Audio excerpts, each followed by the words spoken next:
नमस्कार प्यारे विद्यार्थियों, स्वागत है आपका हमारे इस YouTube channel online classes by S L Jat पर। तो विद्यार्थियों, हम तैयारी कर रहे थे 8वीं बोर्ड परीक्षा की तैयारी, विषय गणित, जिसके अंतर्गत हमारा दिन जो है डे 6। इससे पहले हमने 5 क्लासें पढ़ी थी जिनमें हमने कुछ सवाल लेकर के उनका अभ्यास किया था, उन्हें समझा था। तो विद्यार्थियों, उसी को हम आगे बढ़ाते हुए आज की क्लास में भी हम कुछ सवाल लेकर के उनका अभ्यास करेंगे और हम तैयारी करेंगे। तो आप सभी अपनी अपनी नोटबुक निकाल लीजिए और उसमें आप सवाल लिखते जाएं और सवालों का आप अभ्यास करते जाएं, क्योंकि गणित में हम जितना अभ्यास करेंगे उतना ही हम उसमें बेहतर बन सकते हैं। तो आज डे 6 के अंतर्गत जो हमारा सवाल नंबर पहला सवाल है, 2/7 की घात -3 का मान ज्ञात कीजिए। तो विद्यार्थियों में 2/7 की घात -3 का हमें मान ज्ञात करना है। चलिए हम इसका मान ज्ञात करते हैं, हम इसका हल करते हैं। 2/7 की घात -3। तो विद्यार्थियों ध्यान रखना, जहाँ घात यदि ऋणात्मक हो तो उसे धनात्मक बदलने के लिए हमें इसको उलटना होगा। तो ये 2/7 है, ये हो जाएगा 7/2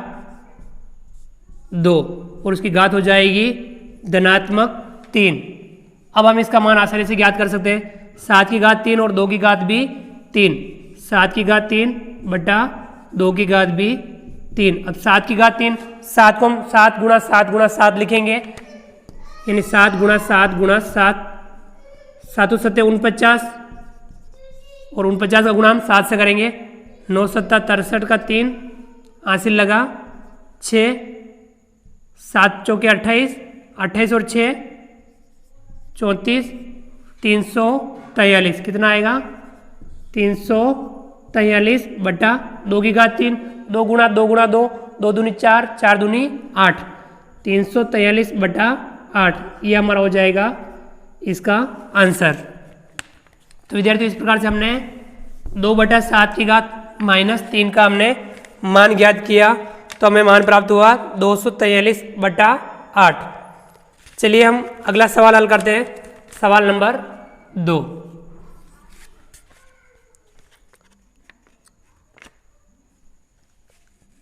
तीन की घात 2 भाजक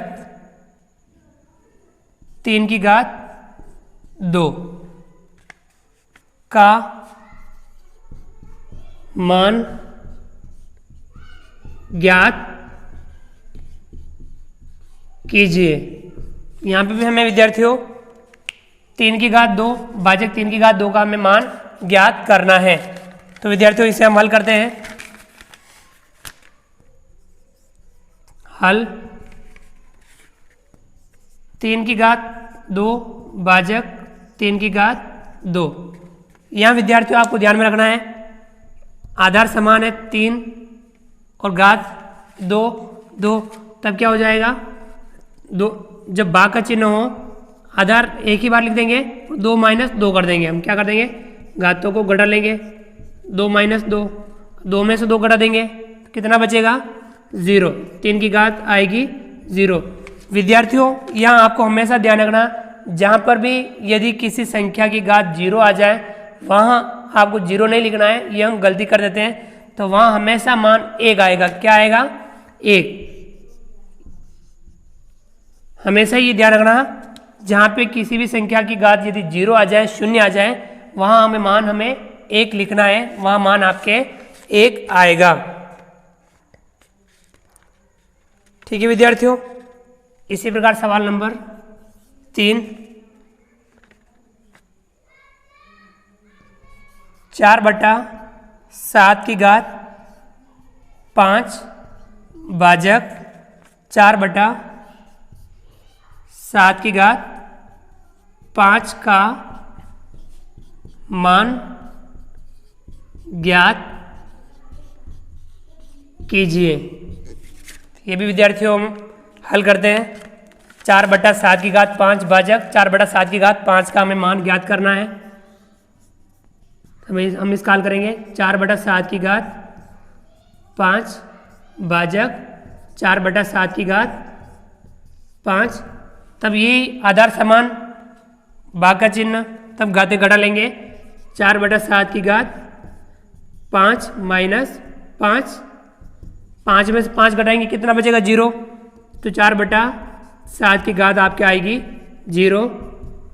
और किसी की भी घात यदि 0 आए तो उसका मान कितना आएगा 1, हम यहाँ लिखेंगे 1, ये आपका आंसर हो जाएगा।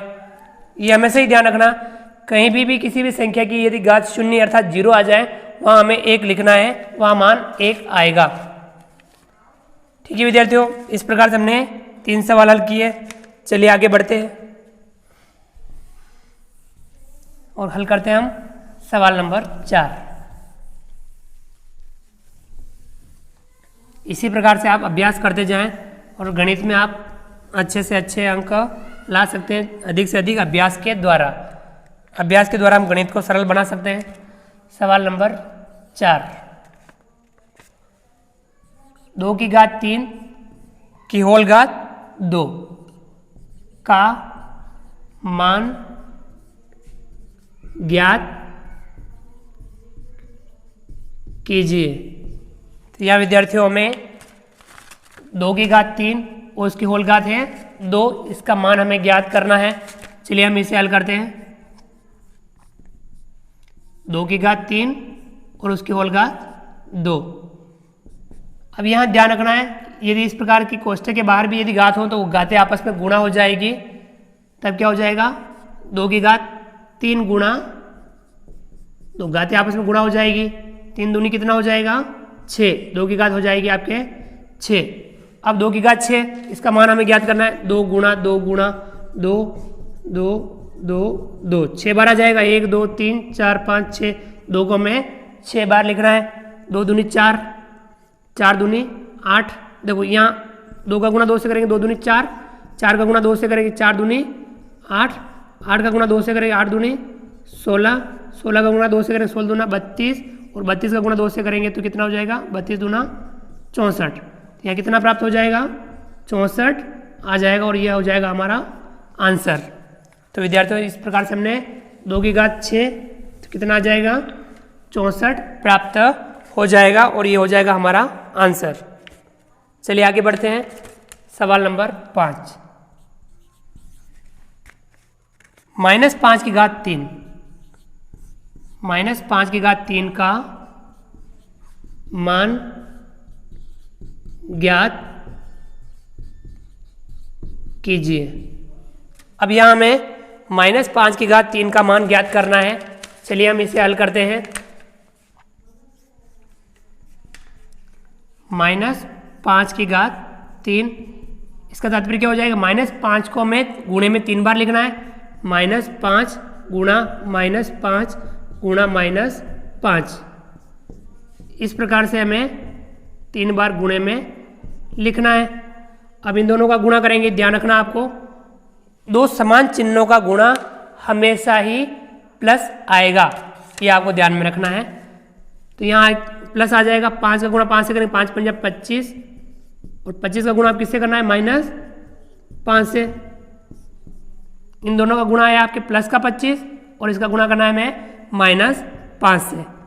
अब यहाँ 2 असमान चिन्हों का गुणा हमेशा माइनस आएगा, तो यहाँ चिन्ह आपके आ जाएगा -25 का गुणा 5 से करेंगे 25 पंजा 125, तो माइनस का 125 हमें प्राप्त होगा, ये हमारा आंसर हो जाएगा। अर्थात -5 की घात 3 का मान हमें प्राप्त होगा -125। तो विद्यार्थियों इस प्रकार से हमने सवाल नंबर 5 को हल किया। चलिए आगे बढ़ते हैं और हम अगला सवाल हल करते हैं। तो इस प्रकार से आप अभ्यास करते रहें और सवालों को आप हल करते रहें, गणित में आप अच्छी पकड़ बना सकते हैं। सवाल नंबर 6, 1/2 की घात 3 का मान ज्ञात कीजिए। 1/2 की घात 3 का हमें मान ज्ञात करना है। चलिए हम हल करते हैं इसे। 1/2 की घात 3, अब यहाँ क्या हो जाएगा, 1 की घात भी 3 हो जाएगी और 2 की घात भी 3 हो जाएगी। 1 की घात भी 3 बटा 2 की घात भी 3। अब 1 की घात 3, 1 गुणा 1 तो कितना आएगा, 1 प्राप्त होगा। 2 की घात 3, 2 गुणा 2 2 दूनी 4, 4 दूनी 8 तो कितना आ जाएगा, 1 बटा 8 प्राप्त हो जाएगा और ये हमारा हो जाएगा आंसर। अर्थात 1 बटा 2 की घात 3 का मान हमें प्राप्त होगा, 1 बटा 8 हमें प्राप्त होगा। चलिए आगे बढ़ते हैं और हल करते हैं इसका अगला सवाल। सवाल नंबर 7।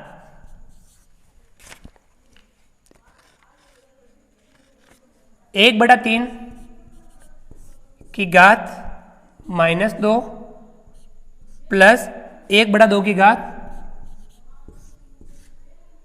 -2 प्लस 1 बटा 4 की घात -2 का मान ज्ञात कीजिए। ठीक है विद्यार्थियों, हमें 1 बटा 3 की घात -2 प्लस 1 बटा 2 की घात -2 प्लस 1 बटा 4 की घात -2 का हमें मान ज्ञात करना है। चलिए हम इसे हल करते हैं। लिखते हैं 1 बटा 3 की घात -2 प्लस 1 बटा 2 की घात -2 प्लस 1 बटा 4 की घात -2। अब हम क्या करेंगे, ऋणात्मक घातों को धनात्मक में लिखेंगे, तभी इसने हम उलट देंगे तो ये क्या हो जाएगी, 3 बटा 1 की घात धनात्मक 2 हो जाएगी, यानी 3 की घात कितनी हो जाएगी, 2 प्लस ये आपके 1 बटा 2 है तो 2 बटा 1 हो जाएगा, उसकी घात 2 हो जाएगी, यानी 2 की घात 2 प्लस 1 बटा 4 क्या हो जाएगा, 4 की घात 2। इस प्रकार से हम इनका मान ज्ञात करेंगे। 3 की घात 2 यानी 3 गुणा 3, 3 का गुणा 3 से करना, 3 तिया 9, यहाँ कितना आएगा 9 प्लस 2 का स्क्वायर 2 दूनी 4 प्लस 4 का स्क्वायर 4 चौके 16। अब हम इन्हें जोड़ देंगे, 9 में 4 जोड़ेंगे 13, 13 में 16 जोड़ेंगे तो कितना हो जाएगा 29। हमें कितना प्राप्त होगा, यहाँ पे 29 प्राप्त होगा और ये हमारा हो जाएगा आंसर। ठीक है विद्यार्थियों, इस प्रकार से हमने इसका सवाल, यह सवाल हल किया। चलिए आगे बढ़ते हैं और करते हैं इसका अगला सवाल। सवाल नंबर 8।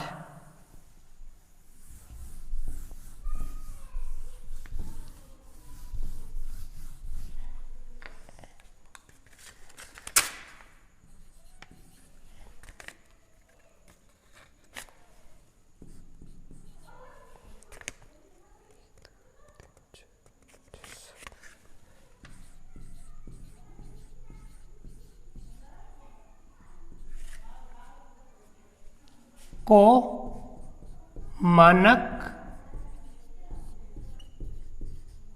रूप में लिखिए। विद्यार्थियों में ये जो संख्या दे रखी है, इस संख्या को हमें मानक रूप में लिखना है। चलिए हम इसे हल करते हैं। हमें इसे मानक रूप में लिखनी है। यह संख्या आपको 15 दिख रही है और उसके बाद में 1 2 3 4 5 6 7 जीरो है। 1 2 3 4 5 6 7 जीरो है।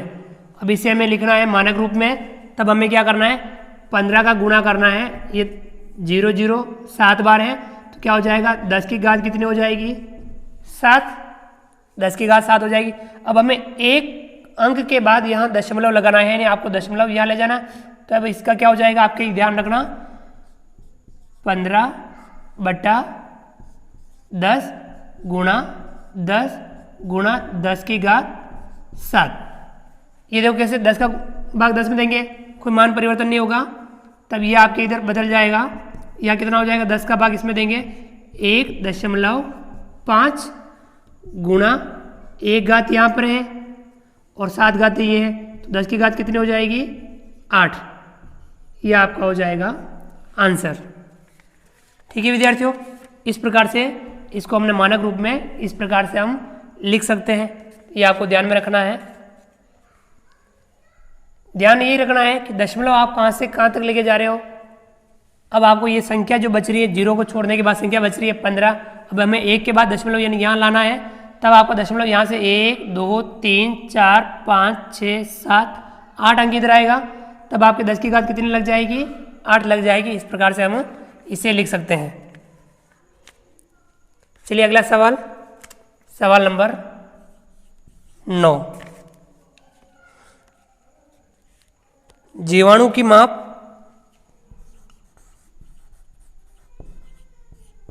जीवाणु की माप 0.1 2 3 4 5 6 0 1 2 3 4 5 6 0 है, सॉरी 6 बार 0 है, और फिर 5 मीटर को मानक रूप में लिखिए, को मानक रूप में लिखिए। ठीक है विद्यार्थियों, इसे हमें मानक रूप में लिखना है। चलिए हम इसे हल करते हैं। 0.1 2 3 4 5 6 बार 0 है, 1 2 3 4 5 6 बार 0 है, और उसके बाद में 5 है, और ये किस में है, मीटर में। ठीक है विद्यार्थियों, इसे हमें मानक रूप में लिखना है। तब हम क्या करेंगे, दशमलव लगाएंगे, हटाएंगे, तो ऊपर क्या बचेगा आपके 5 बटा, देखो यहाँ से दशमलव हटेगा, दशमलव का लगेगा आपके 1, और यहाँ से 1 2 3 4 5 6 7 जीरो लग जाएंगे। 1 2 3 4 5 6 7 जीरो लगेंगे। ठीक है विद्यार्थियों, अब हमें क्या करना है, 5 बटा 10 की घात कितनी हो जाएगी, 10 की घात 1 2 3 4 5 6 7 हो जाएगी, 10 की घात हो जाएगी आपके 7। तब हम घात को ऊपर लेके जाएंगे, तब क्या होगा, देखो इसे हम क्या लिखेंगे, 5 गुणा 10 की घात -7, और मीटर में दे रखा है, मीटर लिखेंगे, और ये हो जाएगा हमारा आंसर, यानी इसका मानक रूप हो जाएगा 5 गुणा 10 की घात -7 मीटर। जीवाणु की माप जो दे रखी थी मीटर में, इसे हमने मानक रूप में इस प्रकार से हम इसे लिख सकते हैं। ठीक है विद्यार्थियों, इस प्रकार से हमने इस सवाल को हल किया।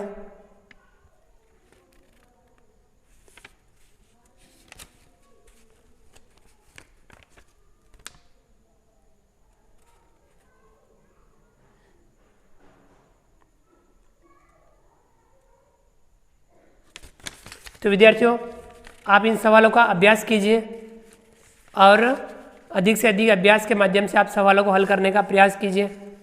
तो विद्यार्थियों, आप हमारे इस वीडियो को लाइक कीजिए। यदि आपने अभी तक हमारे इस YouTube channel online classes by S L Jat को सब्सक्राइब नहीं किया है, तो प्लीज़ नीचे दिए गए लाल रंग के सब्सक्राइब बटन को दबा करके हमारे इस यूट्यूब चैनल को सब्सक्राइब कीजिए। बेल आइकन ऑल नोटिफिकेशन के लिए दबाइए, ताकि आप तक हमारे लेटेस्ट वीडियो सबसे पहले पहुँच पाए। आप अधिक से अधिक विद्यार्थियों मित्रों तक हमारे वीडियो शेयर जरूर कीजिए। मिलते हैं अगली क्लास में नए वीडियो नए कंटेंट के साथ में। तब तक के लिए थैंक यू, धन्यवाद, जय हिंद, जय भारत। आपका दिन शुभ रहे। Thank you.